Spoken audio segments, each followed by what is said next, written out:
دەم باش بخێر هاتن دەمەک دیە کورد کۆنەکشن ji dengê Amerîka. Li Washington niha demijmêr heştî spêdeya roja duşembê me. Ez dexilîşemo. لای منیشەوە هێرۆ زەنگەنە سلااوان لێبێت بابەتە سەرکیەکانی ئەم ڕۆمان بریتین لە دوا زانیاری لەسەر شەڕ لە ئۆکرانیا، زانیاری لەسەر بڵاوبوونەوەی نەخۆشیەک لە عێراق و هەروەها سەردانی سەرۆکی سووریا بۆ ئێران. هەر divê bernamêda îro em ê wa bibin nav şikefta hezar mird û hinekê ji dîroka wê bizanin.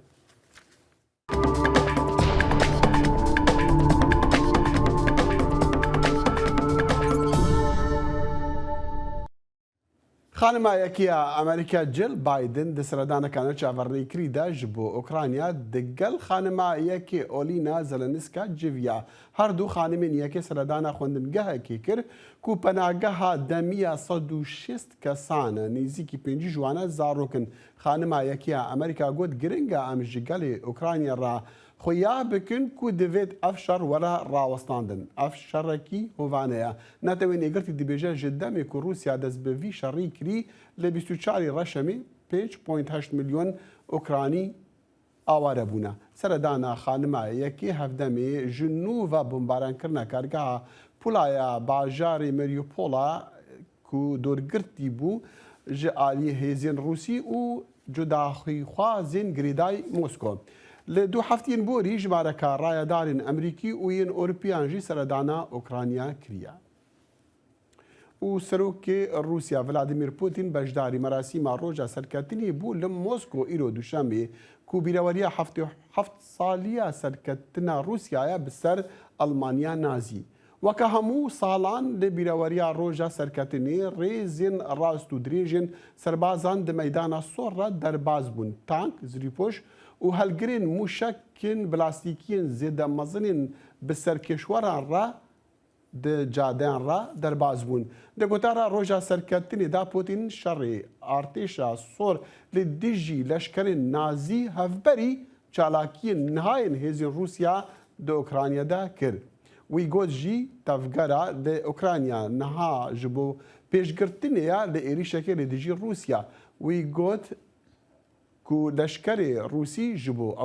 ewlehiya welatî li Ukrayna şer dikin. لە یادی هەفتا حەوت ساڵەی سەرکەوتنی سوپای سۆڤێتی پێشوو بەسەر نازیەکاندا سەرۆکی ئۆکرانیا و سەرۆکی ڕووسیاش لەم بارەیە و تاریان پێشکەش کردووە. ئێستاش دەچینە لای هاوکارمان ساڵح دەمیجەر. ساڵح ئەم کاتت باش دەکرێت پێمان بڵێ لە وتارەکاندا باز لە چی کراوە؟ بەڵێ هێرۆ ئەم دەزانن کۆ ینی ئەف شەرێک ناوێنە هەردوو وڵاتاندا هەر دەچێت تونتر دەبێت بکێمانیژی نەها لەسەر ئاستا ئەمە بێژن دژبەریە وڵاتên Rojava û Rûsya li beraber hevdê du aliyê cezan wan da Zelenskî di vê bîreweriyê de behsawayekê kir ku Rûsya nikare vê serkeftinê ji bo xwe tenê ji bo xwe bike. Em dizanin ku yanî Ukraynayê jî wekû beşek ji Yekîtiya Sovyeta berê wê jî di şerê cîhaniyê duyem da beşdar bûye û gelek qurbanî dane. Yanî serokê Ukrayna Zelenskî balkişan ser vêyekê û qebûl nekir got wekû ku em li şerê cîhaniyê duyem bi ser ketin em ê şerê dijî Rûsya jî bijin em ê bi ser kevin û anî ziman jî ku yanî ev şer ku Rûs dibêjin yan jî Putin dibêje ku ew li beraber naziyan e tiştekî balkêş e ku yanî wan bixwe Ukrayniyan bixwe şerê em bêjin Hitler kir şerê naziyan kir di şerê cîhaniyê duyem da gotara wan yanî em bibêjin taybetî jî ez behsaya Zelenskî dikim divê derbarê de bû ku wê yanî nehêle ku Rûs vê serkeftinê ji bo xwe tenê binav bikin. بەڵێ باشە سەرۆکی رووسیا ڤڵادیمیر پوتین باسی چی کردووە لە وتارەکەیدا؟ بەڵێ باڵکێشە ئیرۆ ku em dizan yanî Putin ev serkeftin wekû ji xwe re binav kir ku yanî wan artêşa wan ew qas milyon قوربانی دان د شر جهانی دویم دا و او به سر کتن د دمکه دا کو او بخل ناوا اوکراینا ان شر اوکرانیان دکه د درباره دا یعنی د اخافتنا خویا کو هنکی ج سالین بوری درشتر بو وجاره در دور 11 12 دقیقه بو بهتر بحثویا کی کر کو روج آوا ولاتین روج آوا شر روسیا دکن تشکی بالکشه یعنی کو او یعنی گناهکاری کنها دبن پوتین دخستوی ولاتین روج آوا کو وان کر یا ام دزانین کو که شر لأوكرانيا دست بكرد مها شباطه ده يعني تشتكي بالكيشة كو سروكك سەرکەفتنا ئەم ببێژن شەرێ جیهانی دوێم لە دژی نازیان دکە ڕادگهینە و دەبێژە ئەوێ لە ئۆکرانیژی بەسەرکەوە دەمەکێدا ئۆکرانی دەبێژن ئەو دژی خەڵکی ئوکرانیە نە دژی نازیانە. بەڵێ ساڵح وەکو دەزانین لە ماوەی ڕابردوودا کاربەدەستانی ئەمریکا سەردانی بابلین ئۆکرانیان کرد و بەم دواییانەش کە بابلین خانمی یەکەمی ئەمریکا لە ڕۆژی یەکشەمە سەردانی ئۆکرانیا کرد لە سەردانێکی چاوەڕوان نەکراودا. ئایا کاربەدەستان لە ئەمریکا چی ئەڵێن لەم بارەیەوە چاوەڕوان ئەکرێت سەرۆک بایدن سەردانی ئۆکرانیا بکایان نا؟ بەڵێ هیرۆ ئەم دەزانن کۆشکە سپی ینی بەحسەوەیەکێ کرد دەبێژە ینی سەرۆک جۆ بایدن دخوازە سەردانە ئۆکرانیا بکە لێ نها نە ئەو دەمە ینی نها دەم نەهاتێش بۆ وێ سەردانێ ئەم دەزانن جۆ بایدن دە سەردانە خۆیان مەها ئادارێدا ji بۆ پۆلەندایê ve ew yek anî ziman got ku min dixwast derbasî Ukrayna bim lê ji ber ku ew rewşa ewlekarî min nikarîbû yan jî rê bim nehate dayîn ji ber sedemên ewlekarî ku ez derbasî Ukrayna bim wekta anî ziman Jill Biden li Slovakya bû ji Slovakya bawekî bejayî derbasî yan bêjin bajarokekî Ukranî bû ku têda li wê derê wek we jî got bi xanima yekema Ukrayna Olena Zelenska ra kom bû li dibistanekê ku ew dibistan hatibû guhartin bo bi hewandina koçber û penaberên Okranî. Joe Biden dixwaze lê koşka spî dibêje hîn dem nehatiye. بەڵێ سپاس ساڵح. سپاس خۆش. لە پێشانگایەکدا فڕۆکەی شینۆک و بڵاک هاکسی ئەمریکا ئەپاچی بەریتانی و M17 لەشکری مەسەدۆنیا لە نێو ئەو فڕۆکانەدا بوون کە نیشان درابوون و فڕۆکەوانەکان و ئەندامانی هێزە لەشکریەکانی وڵاتانی ناتۆ بە نمایشێک ئاستی خۆیان نیشاندا.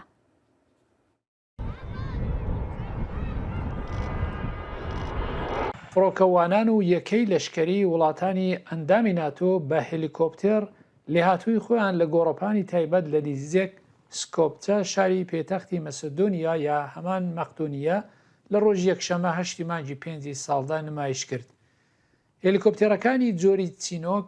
هەڵۆی ڕەش، هێلیکۆپتێرێکی ئاپاچی و یەکی MI-17 مەسەدۆنیا لە نێو ئەو هێلیکۆپتێرانەی لەشکریدا بوونە کە لە فڕگەی ستێنکۆڤیزدا بەشداریان کردووە. ئەو هێلیکۆپتەرە هەروەها لە مەشقی ساڵانەشدا کە چەندین وڵات لەخۆ دەگرێت و لە خۆرهەڵاتی ئەوروپا لە بالتیک و باڵکان لە 2 بۆ 22 ئەو مانگە تێدا بەشداری دەکات. یەکێک لە فڕۆکەوانەکانی ئەمریکایی ڕەزامەندی خۆی سەبارەت بە بەڕێوەچوونی ئەو مەشقە و میوانگری خەڵک دەردەبڕێت. مەشقی ئاسمانی زۆر باش و خەڵک بە ڕوویەکی خۆش پێشوازیمان لێ دەکەن و لەگەڵمان دۆستانە ڕەفتار دەکەن. هێنانی هەلیکۆپتەرەکان بۆ ئەو بۆنە گرنگە جێگای خۆشحاڵیە. لەشکری ئەمریکا لە ئەوروپا لەسەر ماڵپەڕی خۆی ڕاگەیاند ئەو مەشقە توانایی وەڵامدانەوەی خێرای یەکەی لەشکری ئەمریکا بۆ بەڕێوەبردننی کردارەکانی جۆربەجۆری هەوایی لە بازنەی جەمسەری باکوور ڕابگرا تا دەگاتە باڵەکان نیشان دەدات. گەڵاڵە داڕشتن بۆ ئەم مەشقانە لە ساڵی 2021دا دەستی پێکرد و وەڵامدانەوە بە هیچ هەڕەشەیەکی تایبەتی یان هەڕەشەی دوژمن نییە. هەڵبەت مەبەستی نیشاندانی توانایی هێزەکانی لەشکری لە ئەوروپا و ئەمریکادایە و بەهێزکردنی ئامادەی خۆیان لەگەڵ هاوپەیمانان و وڵاتانی بەشدارە. نیزەکەی 9000 سەربازی 17 وڵاتانی هاوپەیمان و وڵاتانی هاوکاری دیکە لەو مەشقەدا بەشداری دەکەن کە بەشداری 2700 سەربازی ئەمریکایی لە بەشی ئاسمانیش دەگرێتەوە.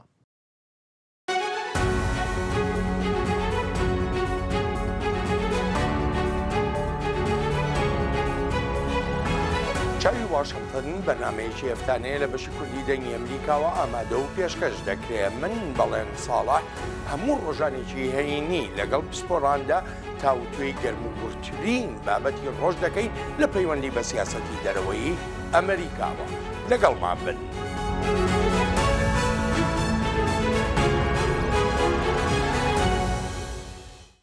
سەرۆکی سووری بەشار ئەسەد دۆ سەردانا ئیرانی نزیکترین دۆستی خۆی هەرێمێ کرد و دەگەڵ مەزنا ڕێبەری ئۆری ئایەتۆڵە عەلی خامنئی لە تەهرانی جڤیا. هەردوو ڕێبەران داخوازە قەیمترکردنا پەیوەندیên تەهران و شامی کرد. ئەڤە دووەم سەردانە ئەسەدە ji بۆ تەهرانی ji demê şerê Sûrî li 2011 dest pê kirî. Xameneî got Sûriya îro ne Sûriyaya berî şerriye tevî ku وێرانی نەبوو لێ نەها ڕێز و حرمەت و جێی سووریا ji her demekî dî pêtir û qeyîmtir e. Televizyona dewletê ji zarê Esed ragihandiye dema gotî peywendiyên stratejîkên Îran û Sûriyê rêgir bûn lê kontrolkirina herêmê ji aliyê rejîma Zayonîzma İsraîlê ve bi gotina wî. Di vê seredanê de serokê Sûrî bi serokê Îranê re İbrahim Reîsî re civiya bû. Ajansên peyaman ji zarê Reîsî ragihan dema gotî karê pêşînî hikûmeta wî mikomkirina peywendiyên stratejîkên her du welata ye û kar ji bo ku Esed di vî şerî de ser bikeve. Gelo wêneyê mezintir û firehtirê vê seredanê çawa ye û çi ye û çendê têkeliyên aboriyên her du welatan xurttir kirine ji bo bersiva van pirsan bi mera niha ji jora peyamên dengê Amerîka Sîrwan Qişo. Sîrwan dem baş gelo ev seredan çi watayê digehîne bi taybetî jî ku hevdeme digel ku Rûsya ku dosta hem Îran û hem jî ya Sûriyaya şerê Ukrayna tê û germtir dike. gelek spas dexîlevaya peyamek ji aliyê her du welatan ji aliyê Şam û Tehranê ji bo welatên derdorê û her wiha ji bo welatên dinyên rojavayî ku Sûriye neb tenê ye li vê dema ku Rûsya wekû hevalbendeke leşkerî ya bihêziya Sûriyê di şerê Ukraynayê de mijûl e. Hevalbendên din hene ku dikarin bi Sûriye re di vê demê de bisekinin û ez bawer dikim ev serdan di wê çarçeweyê de bû ku li ser wê yekê piştrast bike ku ev peywendiya me ne tenê ji destpêka şerê Sûriye dest pê kiriye lê belê vedgere bi dehên salan û wê her wiha bi awayekî stratejî berdewam bike ji bo pêşxistina peywendiya her du aliyan û her wiha ji bo baştirkirina rewşa aborî ya her du aliyan û xuya û Xamenayî bêtir li ser vê yekê terkîz dikir bêtir bal dikşand li ser bihêzkirina peywendiyên stratejî di navbera her du aliyan de. Baş e Sîrwan seredana Esed ji bo Tehranê têkeliyên aboriyên Îran û Sûriyê xurttir dike yan dibe sedemê ku ew têkelî xurtin bin? Sedî sed ev yek armanca hem aya rejîma Sûriyeyê û hem jî ya Îranê. Îran wekû em tev dizanin li jêr embargoyên gelekî bihêzin sizayên navnetewiyên gelekî bihêzin ên taybetê ji aliyên Amerîka û demekê de ku ew peywendiyên navokî di navbera Amerîka û Îranê de nagê te alî Îran dixwaze biriya Sûriye heta radeyekê rewşa xwe ya aborî baştir bike û bucaya xwe ya niştîmanî bihêztir bike. Li aliyê din Sûrî jî pêwîstiye bi weberhênana heye niha tu welat tevî ku hinek welatên Ereb wekû Îmarat wekû welatên din soz dane ku êdî dijnû ve dest bi qonaxan û avakirina Sûriye û anîna weberhênanan bo Sûriye bikin lê heta niha ew yek nebûyî ji ber ku Amerîka heta sedî sed ew yek erê nekiriye. Di vê demê de Sûriye hîn jî pêwîstiya wê bi Îranê heye wek em dizanin gelek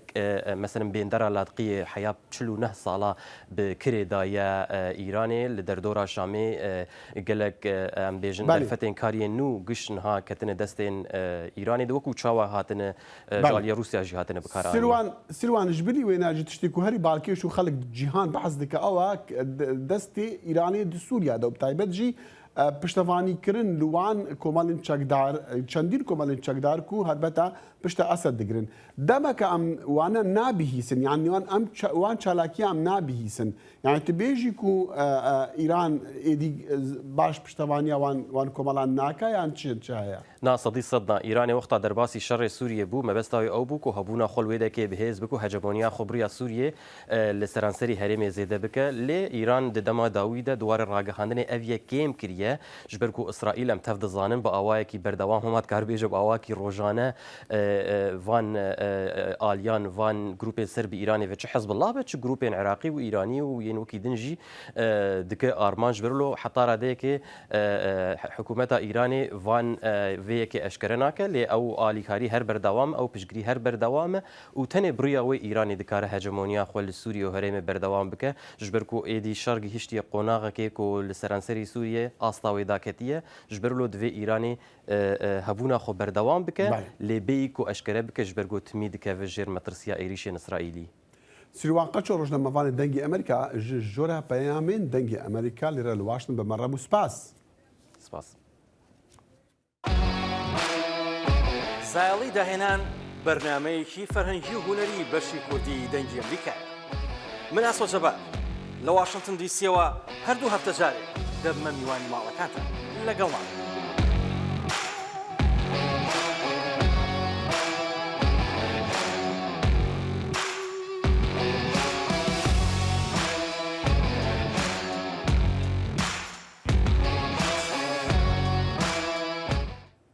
هێرۆدۆ بە پەیامەکە بوو سەر بەڵابوونە نەخۆشیەکی ڕاستیژی شتێکی غەریب الجەمەن لێ دیارە ئەو نەخۆشیە نەها تێناسکردن و مەزانی بەڵێ ئەوە نەخۆشیەکە کە ئێستا لە عێراقدا با بڵین بڵاو بۆتەوە هێشتا نەگەیشتۆتە ئاستەوە کە خەڵکێکی زۆر بیگرن بەڵام ژمارەیە کەس ئەم نەخۆشیەیان گرتووە هەتایسە نەخۆشی تای خوێنبەربوونی پێڵێن نەخۆشیەکە بەری هەبوو یا دەگرن نە هەندە زاابووە نە زەحف خەڵک پێمرنە لۆمە بەڵێ بێگومان. بۆ زانیاری زیاتر لەسەر ئەم نەخۆشیە پێش ئەم بەرنمەیە چەند پرسیارێکمان ئاراستەی دکتۆر زانیار ئاغال پزیشکی پسپۆری هەناوی و مامۆستایی زانکۆ کرد. تای خوێنبەربوونی ڤایرۆسی نەخۆشیەکە دەمێکە هەیە ینی حاڵەتەکە ئەو نییە بڵین لە کوردستانە یا لە عێراقە تۆمار کرابێ جۆریان زۆرە هەمان بەبوونی ڤایرۆسەوە دروستە بن هەرە بەناوبانگەکان لەوە چ لە میدیاکانەوە خەڵکی هەمی بیستی بێتی ئەو جۆران بکە پێوترا ئیبۆلا لە ئەفریقا هەبوو با بڵێن لە ناوەڕاستی ئەفریقا ئەوانە هەیە کە کوشندەیەکی زۆرە لە سەدانەوە کوشندەیە ئەو جۆران خۆشببختانە ئەوان لەم جۆرن لە وڵاتی ئێمەیان نییە ئەم حاڵەتی کە ئێستا هاتوتە لای ئێمەوە ئەوانە کە پێڵەن تای خوێنبەربوونی جۆری کۆنگۆ کریمیان یعنی ناوەکەی بە ناوی دوو وڵاتەوە کە کۆنگۆ با بڵێن دورگەی قەرمە ئەو جۆران لەناو عێراقا جاری تریشە بووە و ئێستاش سەری هەڵاوەتەوە بە هەمان شێوە حاڵەتەکە ڤایرۆسیە وەکو هەموو ڤایرۆسەکانی تر دەرمە خەڵک لە یەکتریەوە ئەیگرێ بەڵام زۆربەی کات ئەمان بڵاوبوونەوەی کەمترە و گرتنەکە بە بۆنەی ئاژەڵ و مامەڵەکردن لەگەڵ ئاژەڵ و ئەوانەوەیە نیشانەکانی هەموو وەکو نیشانی تاکانی ترە لەرزوتە لە شدازرانە لە کۆتاییە ئەبێ بە خوێنبەربوون لە هەموو جانی مرۆڤەکەەوە تاوکو ئۆرگانە سەرەکیەکانی لە کار دەکەون وەکو جگەر و گورچی لەو دڵ و ئەوانە حاڵەتەکە کوشندەیە لە سەداسی کوشندەیە ئەم جۆری ڤایرۆسەیان و بڵاوبوونەوەی و با بڵێن قووەتی بڵاوبوونەوەکی زۆر بە خێرایی بڵاو بێتەوە بەس ئەوەی باشەوەکو باسم کرد لە گروپێکی کەمی خەڵکە بڵاو دەبێتەوە. بەڵێ دکتۆری زانیار چەند ڕێنمایەکیشی داوە بە خەڵکی تا چۆن خۆیان لەم ڤایرۆسە بپارێزن. حاڵەتەکە خۆشببختانە ئەوەی هەیە وەکو باسم کرد زۆر بەناو پەبلک و بەناو جەماوەرە بڵاو نابێتەوە بەڵکو لە گروپێکی کەمی خەڵک لە بازنەیەکی کەمی خەڵک ئەدات کە مامەڵە لەگەڵ ئاژەڵە ئەکەن لەوانەوە خەڵکی ترتوشە بێ لێیان ئەو حاڵەتانش کە مامەڵە لەگەڵ ئاژەڵەکەن ئەوە نییە کە ئاژەڵداری ئاسایی بن بەڵکو ئەو کەسانن کە مامەڵە لەگەڵ گۆشتی ئاژەڵەکە ئەکەن بۆیە زۆربەی کات لە عێراقە هەروە بوو ئەم جارەش وایە لە قسابەکانەوە بڵاو بۆتەوە و ئەو کەسانش کە با بڵێن مامەڵان لەگەڵ ئەو نەخۆشیە کردووەکو کە سوکارەکەی یا کەسێکی نزیکیەکە کە ئیشی کردبێ لەگەڵی ئەوانە زیاتر تووشە بن لێوەی وەکو خۆپاراستنی گشتگیر بڵێ خەڵک پێویستی پێنی وەکو کۆڕۆنا ئەوانە بەڵام گرنگە خەڵک بوونی نەخۆشیەکە ئاگادار بێت چکە نۆتیفایبڵ دزیزەوە کە نەخۆشیەکە ئەبێ پەبلک و جەماوەر ئاگار بن کە لە وڵاتە بڵاو دەبێتەوە. بەڵێ دەخیل دکتۆر زانیار ئاماژەی بەوەش کرد لە قسەکانیدا کە ئەم نەخۆشیە هێشتا لە هەرێمی کوردستان با بڵین پشتڕاست نەکراوەتەوە گومان هەیە بەڵام لێکۆڵینەوە بەردەوامە لەسەری هێشتا پشتڕاست نەکراوەتەوە بەڵام ئاماژەی بەوە کرد کە لە کەرکووک خەڵک گرتویان ئەو کەسین و نەخۆشی کەتینیان ئەف نەخۆشیە ئەو بووی دەبێژن و کوچاوا دەبێژن گۆشت فرۆشن یانژی ئەو کەس پەزی خۆدادکەن و هاتیە گوتێژی و لە مووسڵێژی دیسان نەخۆشی هاتیە دیتن نەخۆشیە.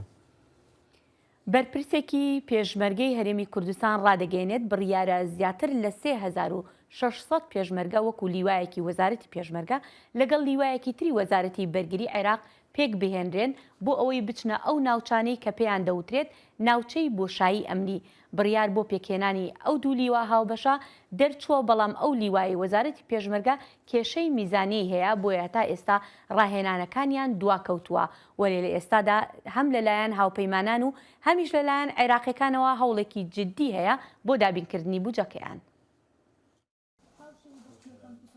جێگیری سەرۆک ئەرکانی هێزەکانی پێشمەرگەی هەرێمی کوردستان ئاشکرا دەکات بڕیارە زیاتر لە 3600 کەس لە لیوایەکی وەزارەتی پێشمەرگە لەگەڵ لیوایەکی تری وەزارەتی بەرگری عێراق تێکەڵ بکرێن و بچنە ئەو ناوچانەی کە پێیان دەوترێت ناوچەی بۆشایی ئەمنی. وەکو وەزارەتی پێشمەرگە لیوایەکی ئامادە کردووە بە ناوی لیوای 20کە ناوەکەی لیوای 20 خۆی زیاتر لە 3600 پێشمەرگە لە خۆ ئەگرێ ئەم ژمارەیە ئامادەیە چاوەڕی بەغداین کە داوا بکە لێمان بیان نێرین بۆ مؤسسە تدریبەکانی وەزارەتی دیفاعی عێراقی بۆیە لەوێ مەشق تەواو بکەن و تەچیز بکرێن و تێکەڵ بکرێن لەگەڵ ئەو لیوای کە لە عێراق تێکەڵ بە لیوایی وەزارەتی پێشمەرگە ئەبێ و پاژەوەی کە تدریب تەواوەکەن ئەرکیان پێسپێرێ لەو ناوچانەی پێوترێن ناوچەی بۆشایی ئەمنی کە مەناتقی ئێحتیمامی هەردوو لامانە کە پێویستە هێزی تیابێ. وەک جێگیری سەرۆک ئەرکانی هێزەکانی پێشمەرگەی هەرێمی کوردستان ئاشکرای کردووە بڕیار دەرچووە بۆ پێکهێنانی ئەو دوو لیوە هاوبەشە کە یەکێکیان لە وەزارەتی بەرگری عێراق و ئەوەی تریش لە وەزارەتی پێشمەرگە بەڵام ئەو لیوایی وەزارەتی پێشمەرگە کێشەی میزانیەیان هەیە بۆیە تا ئێستا نەچونەتە مەشق و ڕاهێنان و دواکەوتووە وەلێ لە ئێستادا هەم لەلایەن هاوپەیمانان و هەمیش لەلایەن عێراقیەکانەوە هەوڵێکی جددی هەیە بۆ دابینکردنی پارە بۆ ئەو لیوایی وەزارەتی پێشمەرگە. ئەم چەلمانگی ڕابردوو شەژمانگی ڕابردوو ئەتوانین لە شەژمانگی ڕابردوو تا ئێستا هەماهنگێکی باشەیە لە بینی ئێمە و هێزە عێراقیەکانە و دەسەڵات دراوە بە قاعدە مەیدانەکانی هەم هێزی پێشمەرگە هەم سوپای عێراقی کە هەماهنگی باشکەن ئەو بنکە ئۆپراسیۆنانە دەوری باشە بێنن کە ئێستا پێوتێ بنکەی ئۆپراسیۆن و هەمانگی لە ناوچەکانی دیالە و کەرکووک و مەخمور و دەشتی مووسڵ ئەمانە وای کردووە ئێستا چالێکەکانی داعش کەمتر بوونەتەوە. سەبارەت بەوەی کە ئاخۆ کەی ئەو لیوە هاوبەشانە دەچنە ئەو ناوچانەی کە پێیان دەوترێت ناوچەی بۆشایی ئەمنی و خەڵک و گوندنشینان دەپارێزن. جێگیری سەرۆک ئەرکانی هێزەکانی پێشمەرگە لەو بەرەوە گوتی وەزارەتی پێشمەرگە ناوێت پێزی ئەو پێشمەرگانە و ئەفسەر و پێشمەرگانە بنێرە بەبێ ئەوەی موچیان نەبێت لەبەرەوە ناکرێت ئێمە پێشمەرگە بنێرین موچەی نەبێت و ئەو هێزی کە تێکەڵ بووە لەگەڵ یا موچەی هەبێت لەبەر ئەوە ئمە داوامان لێ کردوون بە زووترین کات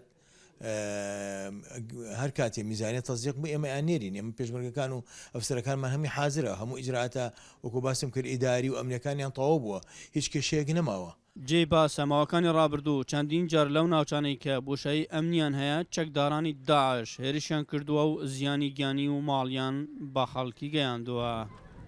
ئەحمەد جێباری دەنگی ئەمریکا هەولێر. حکوومەتە هەرێما کوردستانە عێراقی مژرووی دامەزراندنە ژۆرەکە ئۆپراسیۆنایە بە مەبەستا گرتنە ژمارەکە مەزنە گومانباران کو تاوان کرنە و تێن خواستن ژە عالیە دادگەهانڤە لێ ئەو خۆ نادن دەست هەنێک جوانە ژی نافڕێزین چەکدارین جودا جودایان پارتین سیاسیدایە. راپۆرتە دڵشاد ئەنوەر ژی کەرکووکێ. حکوومەتی هەرێمی کوردستان ژوورێکی ئۆپەراسیۆن بۆ دەستگیرکردنی سەرووی 5,000 تۆمەتبار پێک دەهێنێت.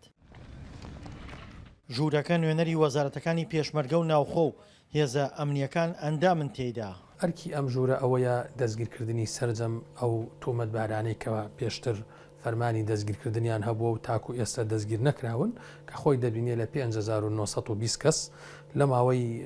سێمانگی ڕابردوو تاکو ئاماری 15 توانرا 384 کەس لەو تۆمەتبارانە دەستگیر بکرێن واتە لە ئێستاە 5,536 کەس ماوە کە فەرمانی دەستگیرکردنیان هەیە. مانگانە ئەم ژوورە کۆبنەوەی خۆی ئەنجام ئەدا بۆ ئەوەی بەرە و پێشچوونی بڵین ئیشەکانی و دەستگیرکردنی سەرجەم تۆمەتباران چکە ئیرادەیەکێ و بڕیارێکەیە کە سەرجەم تۆمەتباران دەستگیر بکرێت. تۆمەتبارە دەستگیر نەکراوەکان کە نزیکەی 2600 کەسیان لە سنووری پارتی و ئەوانی تر لە سنووری یەکێتی بڕیاری گرتنیان بۆ دەرکراوە. کەسی تۆمەتباری وا هەیە یا کەسانێک هەن فەرمانی دەستگیرکردیان هەیە ڕەنگە تاوانی وایان ئەنجامدا بێت یاخۆ زیاتر لە کەسێکیان کوشت بێت کەسی وایە تۆمەتبارە بە کوشتنی دەکەس بەڵام کی ئەم کەسەی پاراستووە کی ئەمە ڕادستی دادگا ناکات بۆچی هاوڵاتیەک احترامە ئەگەر کۆترێک بدزێ چەندین ساڵی بەسەرا دەسەپێنێت بەڵام بۆ کەسێکی کا بکوژ بێت بۆ کەسێکی کە تۆمەتبار بێت بە کوشتنی دەیە کەسی کە ئەمانە پارێزرا و ئەبن و ڕوبەڕووی یاسا و دادگا نابنەوە. شارەزایانی بواری یاسا پێیان وایە دادگا بە ئەرکی خۆی هەستاوە و بڕیاری گرتنی بۆ تۆمەتبارەکان دەرکردووە بەڵام دەسەڵاتی جێبەجێکردن بڕیارەکانی جێبەجێ نەکردووە. ئەو ئاماری کە باسەکەی 5,000 و ئەوەندە کەس فەرمانی گرتنی هەیە ئەمە توانین بڵێن سڵتەی قەزایی ڕۆڵی خۆی بینیوە ئەرکی خۆی جێبەجێ کردووە لە فەرمانی دەرکردنی فەرمانی گرتن بۆ تاوان باران هەرچەندە ئەو تاوان بارانە هێزی حیزبی و سیاسیشان لە پشتەوە بێ لێرە جێگەی دەستخۆشیە بۆ سڵتەی قەزایی بە شێوەیەک لە شێوەکان بەڵام ئەوەی مای نیگەرانی و نەنگی ئەوەی کەم بڕیارانە جێبەجێ نەکراون. هەموو چین و توێژەکانی تەیە بەشێکیان هەڵهاتوونە بۆ دەرەوەی وڵات، بەشێکیان هەڵهاتوونە بۆ شارەکانی خواری و عێراق، بەشێکیان بربەستی یاسایی هەیە لە دەستگیرکردنیان، واتە کەسێکی سەربازیە یان فەرماندەیەکی سەربازیە یان سەر بە ئەندامە لە هێزێکی چەکدار بە پێی یاسایی چۆنێتی دادگاییکردن هەر کەسێک کە ئەندام بێت لە هێزەکانی ئاسایشی ناوخۆیان ئەندام بێت لە هێزەکانی پێشمەرگە بۆ دەستگیرکردنی دەبێ ڕەزامەندی مەرجەعی خۆی کە وەزیرە وەربگیرێت. لەمپەری بەردەم هێزەکانی پۆلیس بۆ دەستگیرکردنی تۆمەتبارەکان ئەوەیە هەندێکیان پلەداری باڵان کە بەپێی یاسا دەبێت لەلایەن سەروی خۆیانەوە ڕادەست بکرێن. دڵشاد ئەنوەر، دەنگی ئەمریکا، گەرمیان. بۆ زانیاری زیاتر لەسەر ئەم بابەتی دەستگیرکردنی ئەو تۆمەتبارانە کە ژمارەیان زیاترە لە 5,000 کەس دەچینە لای پەیامنێرمان دڵشاد ئەنوەر تا بزانین چی نوێ هەیە. دڵشاد ئەم کاتت باش دەکرێت پێمان بڵێ ئەو کەسانە کێن و بۆچیە تا ئێستا دەستگیر نەکراون؟ ئەم کاتت باش زۆر سپاس دیارە و کەسانی کە بڕیاری گرتنیان دەتوانم بڵێم پێشتر ژمارەیان 5,900 و تقریبا 20 کەس بووە تاکۆی کە دوێنێ من متابعام کرد 480 کەسیان دەستگیر کراوە ئەوانی تر کەسیان دەستگیر نەکراوە ئەوانەشی کە بڕیاری گرتنیان دەتوانم بڵێم کۆمەڵێک چین و توێژن بەشێکیان فەرماندەی سەربازیان تایە تا پلەی لیوا مەسئولی حزبی گەورەیان تێدایە و خەڵکیشیان تایە کە خەڵکی ئاساییە بەڵام ئەوانەی کە نەگیراون و تا ئێستا با بڵێن داڵدەدراون گرفتەکەوەیە بەشێکیان لە نێو هێزە چەکدارەکانایە و بەشێکیان پلەی چی حزبی یان وەقفی عسکەریان هەیە ئەمانە کێشە سەرەکیەکان بەڵام ئەوانی تر کە بەشێکی زۆریان تاوانباری سووکی تایە مەسەلەن لەسەر کێشەی موبایلە جۆرەها تاوانی تری تێدایە ئەوانە هەندێکیان مەسەلەن لێرە بۆ لە سلێمانی نەماوە ڕۆیشتونەتە هەولێر لە هەولێر نەماوە ڕۆیشتونەتە بەغا لە بەغا نەماوە ڕۆیشتونەتە کەرکووک واتە بۆی خۆیان دەرباسکەن لە دەستگیرکردن زیاتر پەنابەنە بەرەو ناوچانە بەڵام ئەوانەی کە نەگیراون تاکو ئێستا و بەڕوونی ئەسوڕێنەوە پاسەوانیان هەیە ئەوانن کە لە ڕزی هێزە چەکدارەکانن یاخود لەلایەن حیزبەکانەوە داڵدەدراون. بەڵێ باشە دڵشاد هیچ با بڵێن هەنگاوێکی جددی نراوە بۆ دەستگیرکردنی ئەوانە؟ دیارە حکوومەت یاریمی کوردستان خۆیان ئاماژەی پێەکەن ژوورێکی ئۆپەراسیۆنی پێکێناوە کە ژوورەکە لە وەزارەتی ناوخۆ واتە لە پۆلیس و لە ئاسایش و لە بەرگری فریاکەوتن و لە دام و دەستگامنیەکان پێک دێت ئەم ژوورە ناوبەناو کۆبوونەوە ئەنجامەدا بۆ دەستگیرکردنی بۆ تۆمەتباران بەڵام ئەوەی کە ڕوون واضحە هەندێک لەوانەی کە مەسەلەن ئەسوڕێنە و بڕیاری گرتنیان هەیە توانم بڵێم ئەوانن کە پلەیان هەیە یاخود داڵدەدرێن لەلایەن حیزبەکانەوە بۆ خۆم دوێنێ پێرە لیانە بینیوە لە ناوچە جیاجیەکانە کە ئەسوڕێنەوە بە حیمایە و بە بڵێن بەوەی کە دێتش ئەسوڕێنەوە ئەوانەی کە ناگیرێن زیاتر ئەوانن کە پاڵپشتیان هەیە جاچی پاڵپشتەکە حزبی بێ یاخود پاڵپشتەکە لە ڕیزی هێزە چەکدارەکانە بێ و بڕیاری گرتن تەنفیزکردنی و بڕیاری گرتنەکان پێویستی بە موافقەی وەزارەتە جیاجیەکان هەیە بەتایبەتی وەزارەتی ناوخۆ وەزارەتی پێشمەرگە. بەڵێ دڵشاد ئەچمە سەر بابەتێکی تر ئێستا باز لە پێکێنانی هێزێکی هاوبەش ئەکرێ لە نێوان هێزی عێراقی و هێزی پێشمەرگا وەک دەگوترێت کە ئەمە بۆ ئەو ناوچانەیە کە بۆشایی ئەمنی هەیە دەکرێت پێمان بڵێ ئەو ناوچانە کوێ ئەگرێتەوە مەبەستیان لەکوێیە ئەوانەی بۆشایی ئەمنی هەیە؟ بەڵێ دیارە ئەو ناوچانەی کە بۆشایی ئەمنی تێدا بۆ خۆم ئەمڕۆ لەیەکێک لەو ناوچانە بۆ ئامادەکردنی راپۆرتێک بۆ دەنگی ئەمریکا ئەو ناوچانە لە خانەقینەوە هەتاکو و مەخمور و سنووری مووسڵ و منخانە هەمووی بۆشایی ئەمنی تێدایە ئەم بۆشایی ئەمنیە کەی دروست بووە ئەم بۆشایی ئەمنیە لە دوای 16 ئۆکتۆبەری ساڵی 2017 کە تێکدادان لە نێوان هێزی پێشمەرگە و جێشی عێراقییان ڕوویدا ئەم بۆشایانە دروست بووە لەو کاتەوە تا ئێستا هێزە عێراقیەکان و هێزەکانی پێشمەرگە ڕێک نەکەوتون لە قڕکردنەوەی ئەو بۆشایی ئەمنیانە بۆ داعش سوود لەو بۆشایی ئەمنیانە وەرەگرێت بۆ ئەنجامدانی هێرش چی بۆ سەر پێشمەرگە و بۆ چی بۆ سەر سوپای عێراق بۆیە سوپای عێراق ڕازی نییە پێشمەرگە بچواتەوە ناوچانە پێشمەرگە ڕازی نییە سوپای عێراق بڕواتەوە ناوچانە بۆیە لە ئێستادا دانوستانێکەیە بۆ دروستکردنی هێزێکی هاوبەش بۆی پێکەوە هێزێکی هاوبەش لەوێ جێگیر بکەن بەڵام ئەوەی کە من ئاگادارم هەتاکو ئێستا گرفت هەیە بودجەی پێویست بۆ پێکێنانی لیواکان و هێزەکان دروست نەکراوە و حکوومەت یاریمی کوردستانی باس لەوە کەن هێزە قەرار لەلایەن حکوومەتی عراق و میزانیان بۆ دابین کرێ بەڵام تا ئێستا حکوومەتی عراق میزانیان بۆ دابین نەکرا و هەر ئەم ڕۆژ سەرۆکۆماری عراق ڕاگەیەنداوێتی بڵاو کردەوە باسی لەوە کرد کە پێشوازی لە وەزیری بەرگری عراق جەماعەت کەوتووە تێدا جەختی لەوە کردوێتەوە کە دیارە وەکوی کە لە ڕاگەیەنداوەکە هەیە سەرۆکۆمار جەختی کردوێتەوە کە بێت ئەو بۆشاییانیانە بە زووترین کات پڕ بکرێنەوە بەڵام دەکاوێ هەموو جارێکم با بڵێن جەختکردانە هەیە بەڵام لەسەر ئەرزی واقع هەنگاوی پێویست نەداوە. بەڵێ پامێرمان دڵشاد ئەنوەر سپاس دەکەین کە لەگەڵماندا بووی. زۆر سپاس زۆر سپاس. سەرۆکی تورکیا ڕەجەب تەیب ئەردۆغان لە سەرەتای ئەم مانگە ڕایگەیاند پرۆژەیەکی نوێ ئامادە دەکرێت بۆ گەڕانەوەی ئەو پەنابەرە سووریایانەی کە لە تورکیا دەژین. پلان دانراوە ئەو پەنابەرانە لەو ناوچە کوردیانەی سووریا کە تورکیا لە ساڵی 2010 و 2019دا دەستی بەسەرداگرت جێگیر بکرێن وەکو ناوچەکانی سەرەکانی و ئەفرین. سەرۆکۆماری تورکیا ڕەجەب تەیب ئەردۆغان دوسیە گولانە 2022 دا ئەشکارە کردگۆ پرۆژەیەکە نوش بۆ ڤەگەڕاندنا کۆچبەرên سووریێ یەنگۆ لە تورکی دمینن دێ ئامادەکردن لە گۆری پلانا نو دێ 1 ملیۆن کۆچبەرên سووریێ ji کۆکا 4 ملیۆنان li deverên Bakurê Sûriyê bêne cîbcîkirin û ev yek li ser asta herêmî gelek karvedan bixwara anî. Berdevkê Komîteya Koçberên Serêkaniyê ji dengê Amerîka re ragihand got ev plan guhertineke dîmografî ye û li dijî biryarên navdewletî ne û dê bandoreke mezin li bajara wan bike. Yani mixabin ew ê bandora wê gilekî li ser herêmê me hebe ji ber ev koçberana ew ê cî bigirin, zarokê wan çê bibin, malê wan çê bibin sibe yanî nedûr cengek navnetewî cengek ehlî çê bibe di orta me wan de. û ev pîlan bixwe jî yanî dijî biryara UN a 2024 ya dibe koçber divê vegerin şûnewarê xwe yê resen.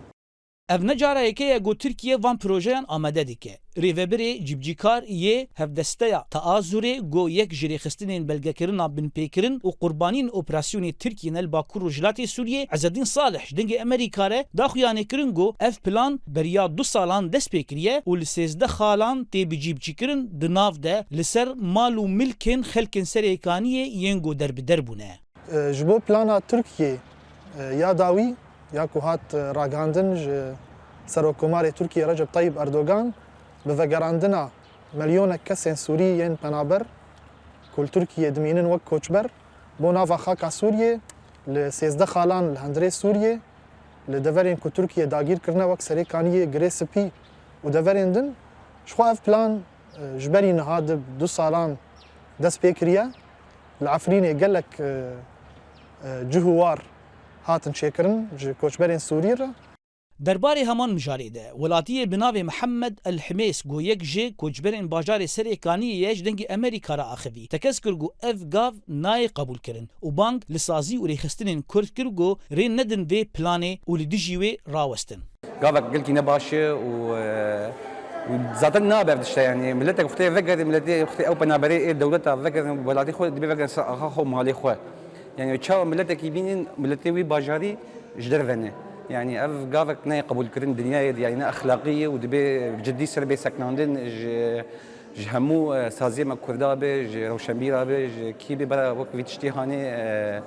vê muamerê hanê bisekinîn yani. Hêjaya bibîrxistinê got rûbara xaka Serêkaniyê dibin kontrola Tirkiyeyê di nav de bajarên sereke weke Efrîn, Girê Spî, Serêkaniyê, Elbab, Ezaz, Dabiq û Carablus hene. Li gorî rêxistinên mafê mirovan ji ber tevlîheviya grûpên çekdar jiyana li wan deveran ne ewle ye û niştecihên deverê rojane rastî astengî û binpêkirinan tên. Her wiha nêzîkî 150,000 xelkên Serêkaniyê derbiderî bajarên din bûne ji dema êrişa Tirkiyeyê. Her wiha nêzîkî 300,000 xelkên Efrînê li kampên Şehbayê dimînin. û projeya vegeradina koçberên Sûriyê yên li Tirkiyeyê û bi cîbcîkirina wan li Efrîn û Serêkaniyê li gorî derbiderên her du bajaran dibêjin got ev planeke guhertina dîmografîk e. Zana Umer dengê Amerîka qamişlo. Diyara helwest û bersivên cuda ji ragihandina serokê Tirkiya Recep Tayyip Erdogan re derketina serokê Partiya Rikaber CHP Kemal Kılıçdaroğlu dibêje ku ev proje xeyal e. Helbet li elîn Kurdî jî li dijî wê derketina lê em hûrkariyên zêdetir ji peyamîra dengê Amerîka Xelî Can Farqîn li Diyarbekir Amedê bizanin. Xelî dem baş çi zanyarî hûrkarî hene li ser ragihandina Erdogan? Fermû. بله ایران شو کابینه سرکوماری جیل سر بجار اصل خدا کومبو اون زنان ابدمه که جبوی مثلا وگرین پنابرین سوریه لترکیه نقاشن گلک کورو دور تنکرن حتی ام کارم بیشن کل سر پنابران گلک جاران هولدانن ایریش جیشه بون لی ایرو سرکوماری ترکیه پشتی او کومبونه دجوینه که دا آنی زمان کو او دزانن مهاجر چنه انصار چنه لو مجبر صدمه او تو کسی بدار زور ناشینن و بانک کمال کلشتاروğlu گفت که یعنی ام ملی کسی ناگرن ام ناشینن کی بخوزه کینگ حاضر به کینگ آماده به او دم هرم لی هر بیت بریا هفته کیجی تشتکی دی گفت بو اردوغان وان بجارن خانیه که انا دورا ایدلی بیل سیزده دورا چید کن و آرمانش کنه که 100,000 خانی چید کن خانیان لیکن جبوی پنابران قیمت هاویجی در دورا 600 دلار یعنی 7,000 لیره ترکیه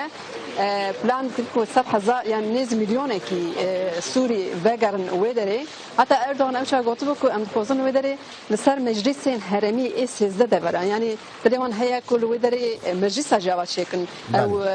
پاکتا کو زاناجی بحث کرد بحث دموکرافی جدی که و ایرو پارتیا وطن رحنه کرد گو یعنی ابی مداخله کی دموکرافی او یکیتی سوریه چه نابه لی وسخیات که پیامیون که نرم بونه بله از بارکم پارلمان جی برسف هابو یعنی تشتک هابو ده پارلمان دل سروی مجاری بله کابینه ده هبو ایروش خو او داخلیانی اردوغان جی سروی که حتی لیز بارتمانا بریاره که تونه لی او پروژه ترکی آکو دبیشن او 100,000 حبخانی چیکن لایدلیبی کو اردوغان گفت بو که ام چیکن ام کسن جو ایدلیبی جو جرالوسی جو الباب الرقای کسی که هات نودر ام وان بشینن لی وسخیای نرحه تجبر کو 3,750,000 سوری الفدرانه نیز میلیونی که زاروک الفدر چیبونه لما دبیشن وقت بله خرجي بكورتي تبوار بعاختي تشنجال اجزانم او نهار شو بيجن فنابر بخار بله تزانید دو هفته بری لودرا ترکیه بلگه فیلم کشی کنه وکی داگرکریا بدنگ یعنی وسخیات که کوی پشتوانی پارتیا ظفر امید ازدهات بشه کنه روزنامه وانه که چه کربو لودرا بجد 2000 ترکیه روشوروی درجه کو ترکیه نکاربن ترکی با آخون یعنی بهم کم نتوه اجا اود بجن 100,000 آوارانه ل 10 میلیون اویا داگر کرنه خلق ای درجه اوجد بجن اگر آشتی آرامی ها هر کس خوزه سر حرکو کو راه خو لی پروبلم که هری مزنه از نکام بجن پروبلم جی نیز میلیون گزاروک بدرات شونه یعنی هری وقت امر خدا سوری ندیتیه او چابه پرسکری که لازم انتگراسیون کیش شبه خالد فارقین پامیر دیگه امریکا دیار بکر آمد بمرة بودلك سباس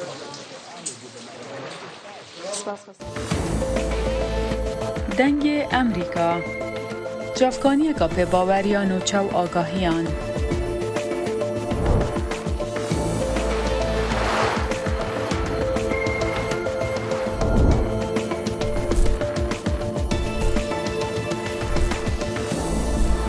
برای مالپر و پلاتفورم میدیا جواکیا دنگ امریکا بالا خوب بدن پیزانین و نوچین جیهانه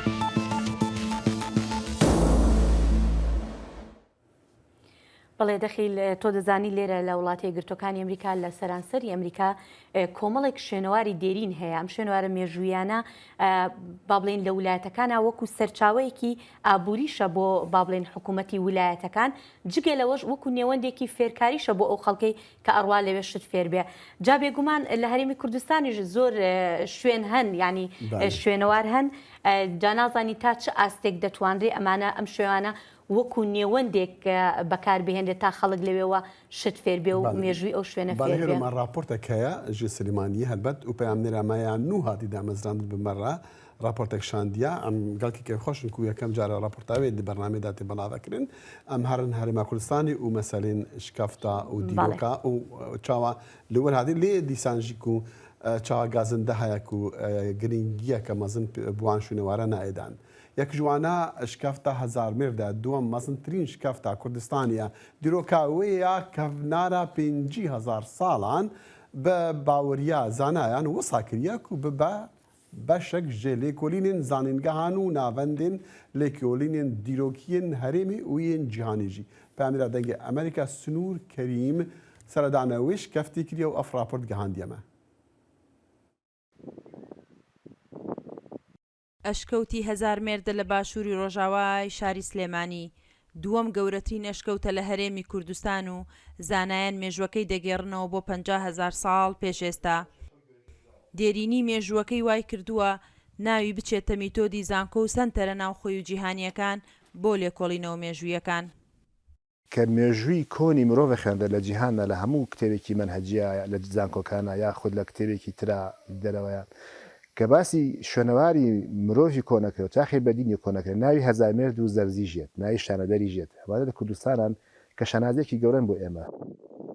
قسقاپان و جاسەنەش دوو نمونەی دیکەی شوێنەوارن لە هەرێمی کوردستان و مێژوویەکی دێرینیان لە هەناویاندا هەڵگرتووە بەڵام هاوڵاتیانی ناوچەکە نیگەرانی لە پشتگوێخستنی ئەشکەوتەکە دەردەبڕن و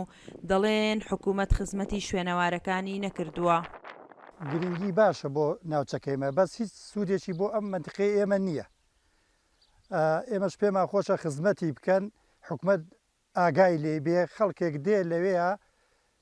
ئیتر لێ نووسێ شوێنێ شکێنێ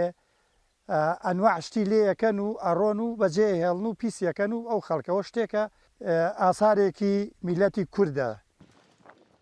پاراستنی شوێنەوارە مێژوویەکان بەلای شارەزایانەوە بەسەر دوو ئاسدا دابەش دەکرێت. ئاستی یەکەم لایەنی حکومی کە بەرپرسە لە پاراستن و برەودان بە شوێنەوارەکان. ئاستی دووەمیش هۆشیاری تاکە بەرامبەر سامانە مێژوویەکان. حچۆنە بێ ئەمە کەلەپورێکی جیهانیە و نیشتیمانیشە سامانێکی زۆر گرنگە کە ڕۆی نایەتەوە بەداخەوە ئەگە پردێ بڕوخێ پێم ناخۆشە بەس ئەتوان دروستی کەمەوە بەس کە ئەمە ڕۆیشت و کە فەوتا بە هیچ نایەتەوە ئەوە زەربەیەکە یان کۆستێکە کە لە هەموو مرۆڤایەتێکە و لە کوردستانەکەیە. شوێنەوارەکان لە هەرێمی کوردستان نەکراونەتە سەرچاوی ڕاکێشانی گەشتیار بۆ هەرێمەکە و ئاشناکردنی مێژووی ناوچەکە بە جیهانی دەرەوە. بەرپرسانی شوێنەواری سلێمانیش هۆکارەکەی دەگێڕنەوە بۆ ئەوەی کە عێراق و هەرێمی کوردستان پشتیان بە داهاتی وزە بەستووە. وڵاتی عێراق وڵاتێکە کە پشتی بە سەرچاوی نەوت بەستۆ بۆ داهاتی خۆی بۆی کەمترین گرنگی بە بواری شوێنەوارداوە نەمانتوانیەوە لەوە دەرچین کە شوێنەوار بکەینە کردێکی گەشت و گوزاری یاخود دوای لێ بکەین کە چۆن توێژینەوەی تەواو بکەین کە چۆن ئەم شوێنانە ببوژێنێترێتەوە بۆی بمێنێ بە تەواوەتی.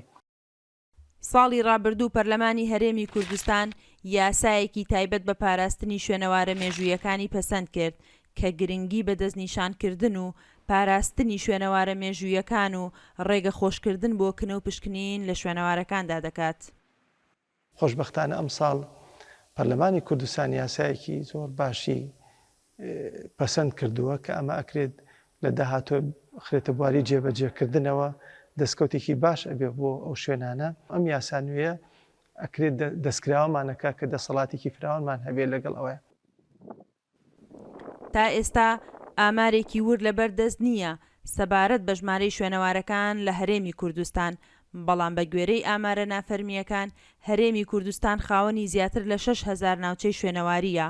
بەڵام زۆربەی شوێنەوارەکان نەک نەپارێزراون بەڵکو زێدەڕەوی کراوەتە سەر دەیان ناوچەی شوێنەواری. سنوور کەریم دەنگی ئەمریکا سلێمانی.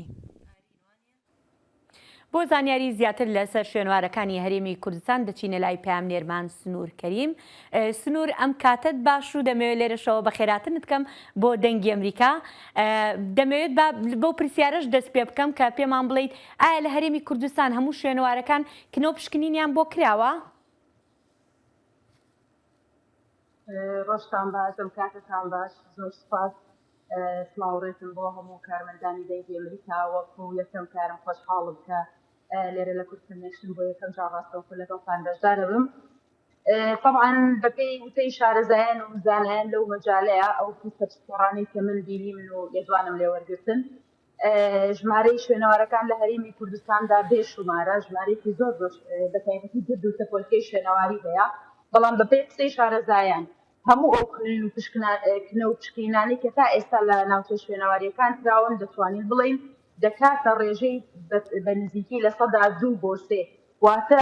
ئاسارێکی زۆر زۆر وگرد و تەپۆلکە و ئاسەوار و شوێنەوارێکی زۆر زۆر لە هەرێمی کوردستانە تا ئێستا وجودی هەیە بەداخەوە لەبەر کۆمەڵی هۆکاری جۆرا و جۆر نەتوانراوەکردنەوە پشکنینیان بۆ ئەنجام بدرێت. باشە دەکرێت پێمان بڵێ ینی زانایان باز لەوە ئەکەن شارەزایان باز لەوە ئەکەن کە چەندێک کات پێویستە بۆ ئەوەی پشکنین بکرێت لەم بوارەدا؟ بەڵێ طبعاً کنەوە پشکنین خۆی پرۆسێسێکی پێویست بێ میکانیزمی جۆرا و جۆر هەیە و پرۆسەیەکی ئاسان نییە لە ڕاستیدا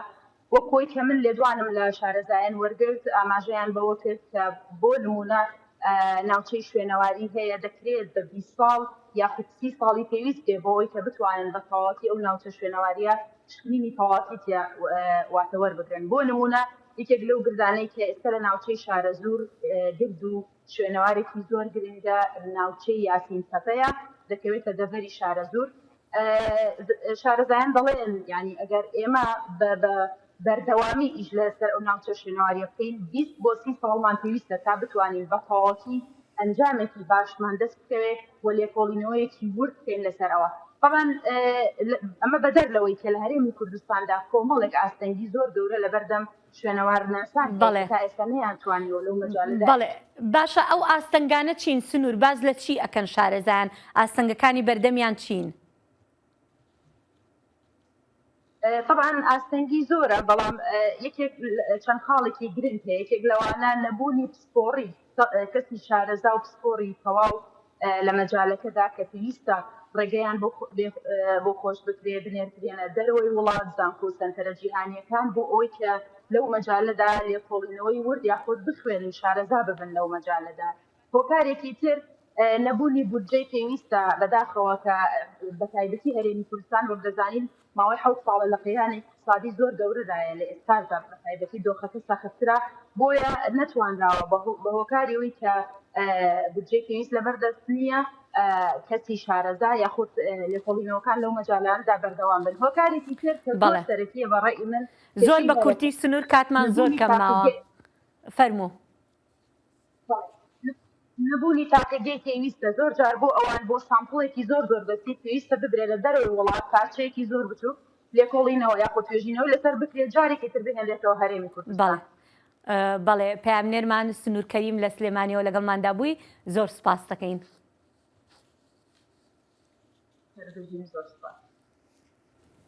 هەڵبەتە گرنگیدان بڤان شوونەوارە هێرۆ کاری حکومەتیە بەری هەر کەسی چکو پارێکی زۆر بڕە دەبێتن و پلانەکە زۆر بڕە دەبێتن هاتاکو ئەو لێ تشتێ گرنگ ئەوەکو مەسەلە بوونمونە ئەم دەبینن لەگەڵک وڵاتان ئەو جهەکی گەلە گرنگی فێربوونیە ینی حتا خوێندەکارین خوێندنگاین قۆناغن جودا جودا دەمادەچن جێکی وەسا ئەو وەسا زانیاریە وەرگرنووی جیهی و دبینن بخوا دبینن وچابخوا دبینن گەڵکی زووتر و باشتر جگەلەوە ئەو شوێنوارانی کە لە هەرێمی کوردستاندا هەیە چونکە ئەمانە زۆر کۆنن مێژوەکەی بۆ زۆر کۆنە گەڕێتەوە ئەگەر ئەمانە گرنگی پێ بدرێت لەوانەیە ڕۆژێک لە ڕۆژان ببنە سەرچاوی توێژینەوەکانی وڵاتانی دەرەوەش نەک هەرێمی کوردستان ئەمە ژوا دەکا کە زیاتر گەشتیار بۆ هەرێمی کوردستان ڕاکێشێت. هێرۆ بۆ نمونە بیرا من هات ئەفشکەفتا شەنەندا لڤێدری نزیکی واشنگتنە نزیکی ساعت و نیڤ دووریمەیە مەدیتیا بلکی تەش دیتیا ینی ئەگەر یەک بێت و بەحس بکەن مێشتە تەکو شکەفتەکە وەسایە هەیلڤی جیهی بویشێک ڕەنگە یعنی مەژی مرۆڤی وەرناگرتن ئللا بچاوی خۆ ببینتن وان تشتی سیر و عجیب و دنیا دناو شکەفتێدا تێندیتن. بەڵێ بێگومان بەهر حال ئەم تین داوەیا بەرنەما ئیرۆ لێ دخواست ئەس بێژم کومە سەباهی راپۆرتەکە لەسەر ئەو نەخۆشییا کومە ئیرۆ بەحسکری و لەکردکە دەرکەتی لە مووسێژ دەرکەتە پامنێرێمە لە مووسێ راپۆرتەکەوێ بگەهینەمە ژمارە لەسەر وێ نەخۆشی لە مووسڵی کاچاوە و تشتێن و هەیە نەخۆشی بە هیوای سەلامەتی بۆ هەمووان لێرەدا بەجێتان دێڵین هەر کاتێکی خۆشتان هەبێت بدوعا.